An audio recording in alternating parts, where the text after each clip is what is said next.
You ever notice it's always fatherless men weaponizing the absent father conversation against the daughters of Zion and black women? And it's always the same type. Men who are physically and financially dusty and emotionally and spiritually musty. Men who have no room to talk, but somehow have the most to say about our bodies, our weight, and our worth. The same men who hate themselves. Men bitter about their own choices. Men who are involuntarily single and celibate, and instead of healing, they project all that pain onto women. Black women, Israelite women, the very women they should be protecting. When people don't have anything real to attack, they just go for the low-hanging fruit. They insult your body, your appearance, your age, whatever little low-hanging fruit they can grab, because that's all they can reach. Whenever my ex-husband saw me thriving without him, he would always throw the laziest insults he could think of. So like when I lost weight after leaving him, suddenly I was a fat bitch. When y'all provided for me and I moved into a better apartment, now I was a broke bitch. When I started dating again, all of a sudden, I was a lonely bitch. You see the pattern? Those insults were never the truth. They were really like backhanded compliments. Admissions that he saw me doing well without him, better without him actually. And he just didn't have the courage to say, "You're blessed, you're thriving, I see that y'all's taking care of you." Child, an African man would never. They will literally migrate, do whatever it takes to provide, not just for their own family, but for their own community. Because they're still true tribal-minded black men, they'll migrate and sacrifice their own comfort just to pay for 7 kids in their village to go to college.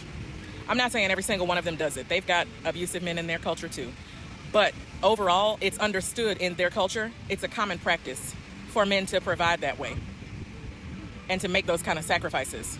Meanwhile, a lot of these black American men sit around complaining, tearing down, demanding submission without ever building anything worth submitting to. Black men really are the white women of the black community. They sit in this uncomfortable place in the patriarchal pyramid scheme. On one hand, they share our struggles as black people. On the other hand, they still benefit from male privilege. And it's the same way that white women share some of our struggles as women. But they also still benefit from white privilege.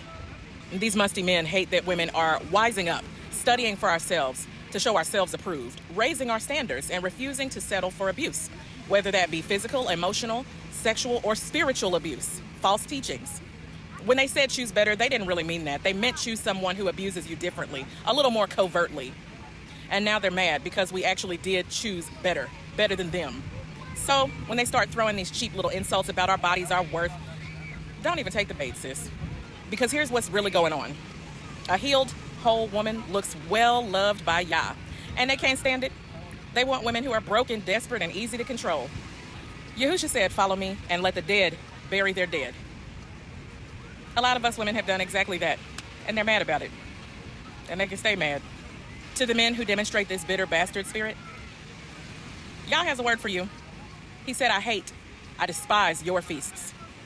I cannot stand the stench of your solemn assemblies.